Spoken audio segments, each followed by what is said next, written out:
Chapter 8 অনুক্ৰম আৰু শ্ৰেণী Sequence and Series or Exercise 8.2 5 number কুৱেশ্যনৰ পৰা আজি আলোচনা কৰিম।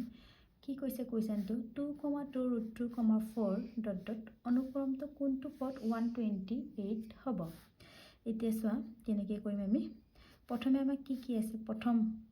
পদটো আমি কি কৈছিলোঁ a ইকুৱেল আমাৰ কিমান এইটো আমাৰ প্ৰথম পদ 2 আছে। তাৰপিছত আমাক লাগে r মানে সাধাৰণ অনুপাত দ্বিতীয় পদ ডিভাইডেড বাই এটো দ্বিতীয় পদ ডিভাইডেড বাই প্ৰথম পদ 2 কেনসেল গল কিমান হল আমাৰ √2 আৰু কোনটো পদ মানে আমাৰ n টোৰ মান উলিয়াব কৈছে আৰু 128 টো হৈছে আমাৰ n তম পদ মানে n তম পদ বা tn লিখিব পাৰা tn কিমান দি আছে 128 এতিয়া আমি এনটম পদৰ আমাৰ গুণোত্তৰ প্ৰগতিৰ আৰ্হিটো আমাৰ কি আছিল tn equal to ar to the power n minus 1 এইটো আছিল। এতিয়া আমি এইটো ফৰ্মুলাত বহাম এইটো হৈছে আমাৰ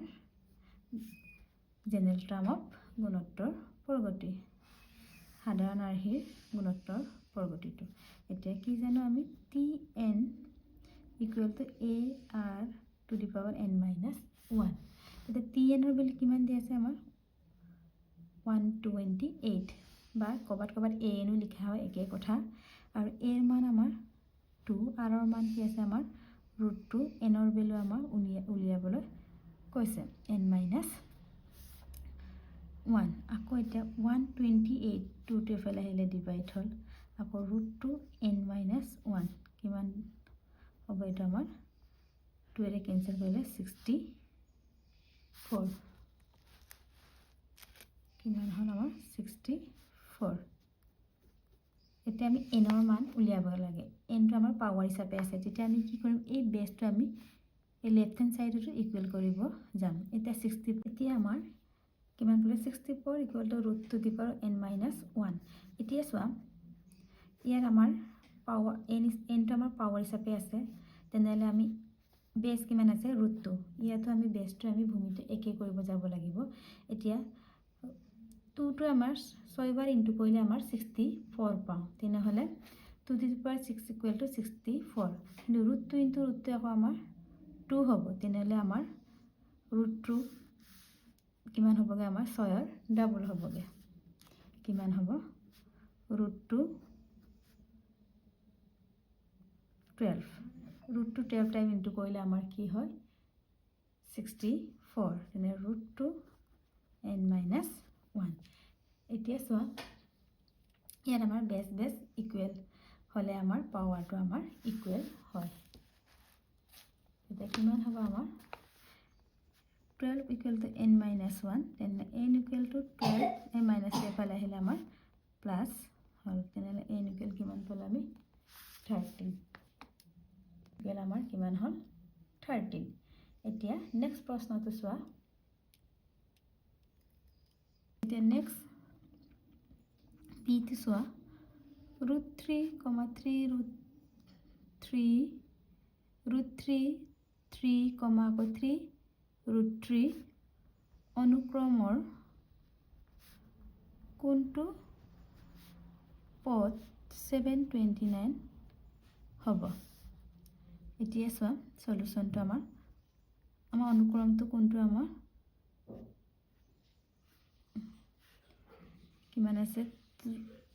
√3 আকৌ 3 √3 আছে তেনে প্ৰথম পদটো আমাৰ কি আছে a ইকুৱেল টু আমাৰ √3 r ইকুৱেল টু কি আছিল আমাৰ দ্বিতীয় পদ বাই প্ৰথম পদ বা তৃতীয় পদ বাই দ্বিতীয় পদ তেনেহলে √3 ৰে 3 ক্যান্সেল কৰিলে কিমান হয় আমাৰ √3 আকৌ tn কিমান দিয়া আছে আমাক 729 এটা কোনটো পদ মানে আমি n এর মানটো আমাৰ উলিয়াব লাগে আমি কি জানো আমাৰ tn equal to ar n minus 1 এটা tn কিমান দিয়া আছে 729 এর ভ্যালু আমাৰ √3 আকৌ r এৰ ভ্যালু আমাৰ কি আছে √3 আকৌ n minus 1 ইয়াত চোৱা আমাৰ ইয়াত √3 ইয়াৰ পাৱাৰ কিমান আছে 1 তেনেহ'লে 729 ইকুৱেল টু ইনটু হ'লে আমাৰ পাৱাৰবোৰ মানে গাঁতবোৰ কি হয় প্লাছ হয় কাৰণ ভূমি একে হ'ব লাগিব ইয়াত ভূমি আমাৰ একে হৈ আছে তেনেহ'লে ইয়াত পাৱাৰ 1 আছে একো নিলিখিলে আমি জানিব লাগে ইয়াত 1 আছে তেন্তে plus n minus 1 n cancel এটা কিমান থাকিলে 729 √3 n এতিয়া আমাৰ ইয়াতো আমি √3 কৰিব লাগে এতিয়া চোৱা এতিয়া আমাৰ √3 12 টাইম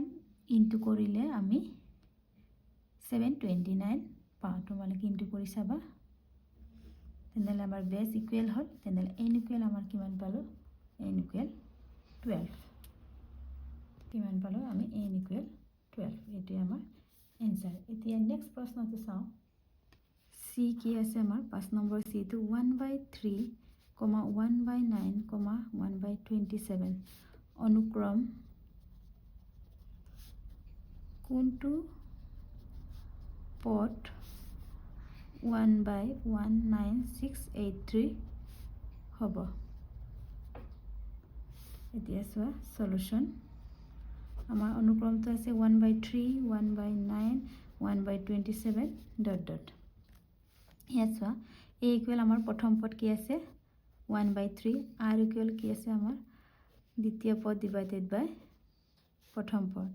1/9 ইনটু 3/1 1 লিখা নাই তেন্তে 3 ৰে 9 কেনসেল কৰিলে কিমান গ'ল 3 টাইম কিমান হ'ল তেনে r ৰ ভ্যালু 1/3 হ'ল আৰু tn ৰ ভ্যালু কিমান দিয়া আছে আমাক 1/19683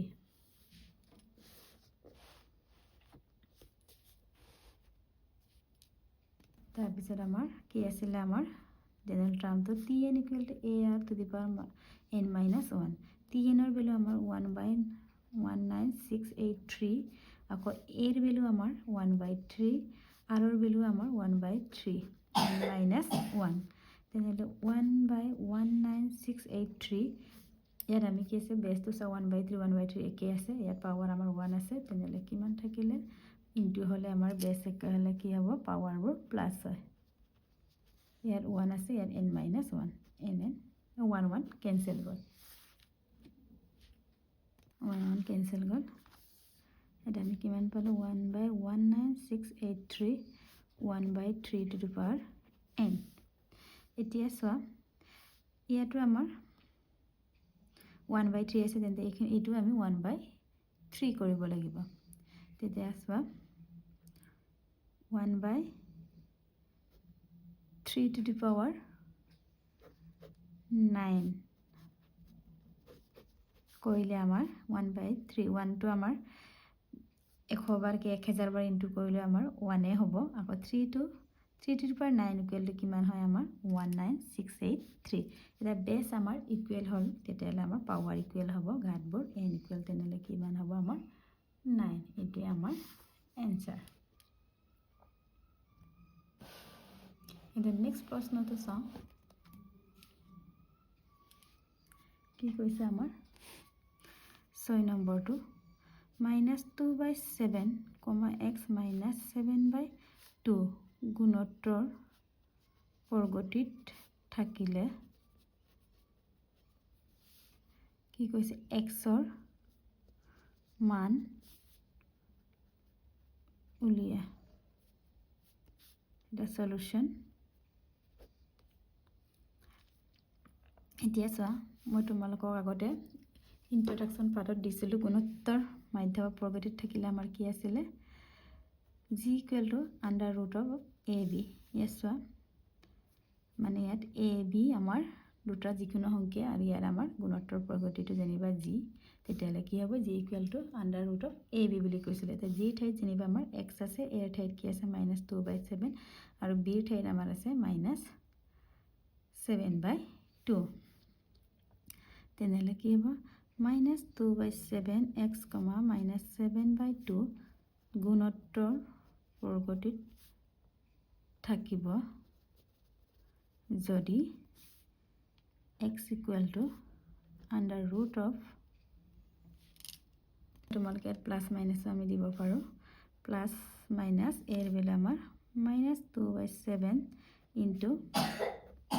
বিৰ ভেলু -7/2 তেতিয়া মাইনাছ মাইনাছ আমাৰ প্লাছ হ'ল 7 কেঞ্চেল 2 কেঞ্চেল কিমান হ'ল প্লাছ মাইনাছত √1 থাকিলে আৰু 1ৰ আমাৰ স্কোৱাৰ ৰুট কি হয় আমি সকলোৱে জানো 1 এইটোৱে আমাৰ এনসাৰ ইয়াৰ পিছৰখিনি মই নেক্সট ভিডিঅ'ত আলোচনা কৰিম